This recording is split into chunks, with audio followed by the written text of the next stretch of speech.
মাজারে মহিষ দেওয়া, টাকা দেওয়া জায়েজ আছে কিনা? মাজারে কোনো কিছু দেওয়া জায়েজ নাই। মাজারে কেন দিবেন? মাজারে দিলে সেটা তো মাজারে যারা ওই যে আপনার গাঁজা ওই গাঁজাখোরদের আরো সহযোগিতা হবে, এটা জায়েজ নাই। মাজারে কোনো কিছু দিবেন না, দিবেন গরিব মানুষকে আল্লাহর জন্য মসজিদে। মাজারে দিলে কি লাভ হবে? যিনি মাজারে শুয়ে আছেন উনি যদি আল্লাহর ওলি হয়, উনি যদি নেক মানুষ হয়, ভালো মানুষ হয়, তো আপনার এই জিনিসগুলো কি তার কবরে ঢুকবে? বাইরে যে বাটপার আছে এদের ভাগযোগ করে খাওয়ার ব্যবস্থা হবে, ঠিক না বেঠিক? মাজারে কোনো কিছু দিবেন না, মাজারে মানত করবেন না।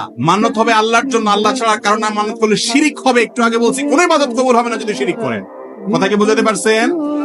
কোন প্রকার মাজারে কোন দান দক্ষিণা মান্যত করা যাবে না। মাজারের ভাই মাজারে যাবেন, কবর জিয়ারত করে দেন, সেখানে কিসের দান? ওখানে আপনি দিবেন, বাটপাররা সব ভাগযোগ করে খাবে। দিবেন গরিব মানুষকে, মসজিদে, মাদ্রাসা, ইসলাম মাজার নির্দেশ।